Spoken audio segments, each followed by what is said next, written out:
Is being ignored by some drivers. The ban was introduced 3 weeks ago near Saffron Walden as part of a trial lasting 18 months. But this week, one Look East viewer got in touch to let us know the ban was being ignored. The blue lorry is in the no overtaking zone, but it stays in the outside lane and passes by.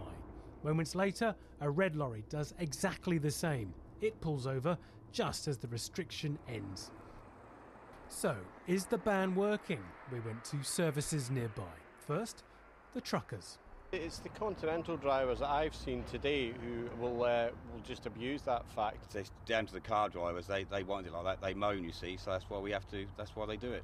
If we're allowed to use the outside lane, lane 2, let us use it. Don't put these silly bans on. Waste of time. What about the car drivers?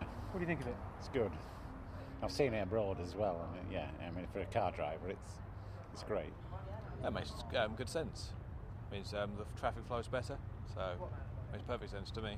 The ban covers a stretch of the M11 near Saffron Walden, affecting 2.5 miles heading north, just under a mile going south. The aim to stop a dangerous build-up of traffic behind lorries overtaking uphill. Well, most of the lorries we've seen today haven't overtaken illegally. Essex Police say they'll deal with those who do as and when they see them. So far, they've dealt out 11 tickets in just under 3 weeks. That's a £30 fine, but no points. Another lorry ignores the ban. Not every breach will be seen by the authorities, who are asking drivers to stay within the law. Mike Cartwright, BBC Look East. A second body has been found during the search of a house which was hit by fire in Essex. Police said it was discovered by a police dog in an upstairs room at the property in Colchester. The bodies haven't been formally identified, but they're believed to be the occupiers of the house. Suffolk Police is being investigated by the Independent Police Complaints Commission following the death of a 45-year-old man. Stephen Carter from Lowestoft was reported missing 8 days ago. Last Sunday, his body was found in Wortham. The IPCC says it wants to ensure officers did follow correct procedures. Well, students and political candidates met today at a hustings event at a college in Norfolk. Many of them were first-time voters. They got the chance to ask questions about issues that affect their lives. 50 students at Wyndham College and 5 politicians came face to face, fighting for votes and the chance to shape young minds. By polling day, every slip in the ballot box counts. One of the things about politics is that participation seems to be really quite low. Only 60% voted last time. And so what we've decided at the college is that we'd run a mock general election. So students would get some exposure to seeing candidates in the political process. In just under a week, some of the students here will be voting for the very first time.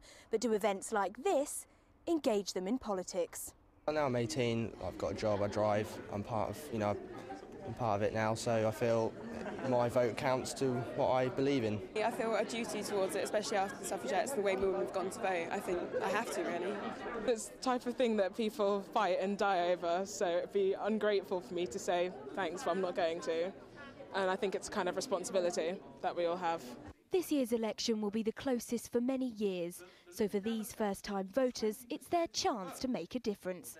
Catherine Nash, BBC Look East. Work has been going on all day to save part of a 300-year-old building in Wisbech. The blaze at the Phoenix Hotel is one of 4 fires in the town in the last fortnight.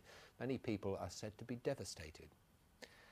Now, the one-day blitz to clear up in Harwich. A big operation is underway to remove graffiti, tackle fly tipping and arrest suspected criminals. An unexpected speed trap for this motorist and a surprise to be confronted by a group of school children. It was pretty embarrassing, to be perfectly honest, you know. It's all part of a community action day in Harwich. You know they're speeding.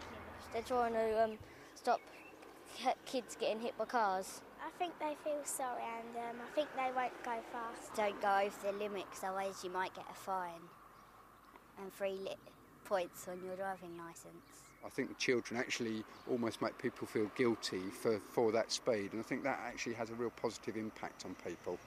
It's been a big operation, litter picking and clearing up 5 tonnes of rubbish to help spruce up the town.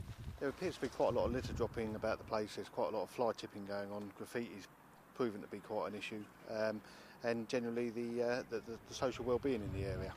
Around 100 households were given information packs, and 30 patches of graffiti kept the teams busy scrubbing it off. It's making sure that people dispose of rubbish thoughtfully.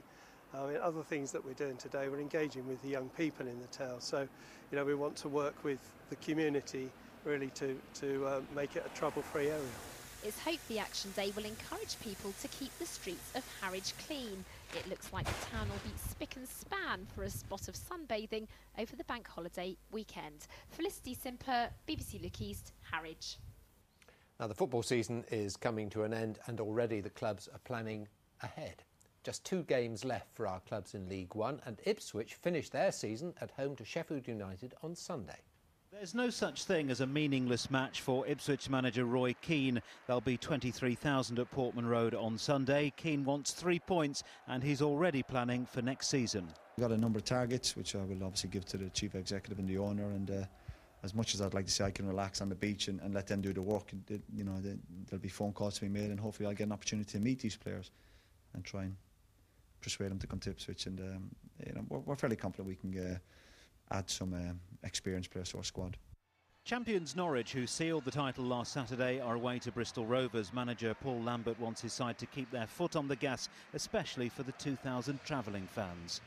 Colchester play their last but 1 game at Huddersfield. Boss Adi Boothroyd is already planning for next season. He's got a list of players he wants to bring in, and he's asking his side to finish with a flourish for the fans.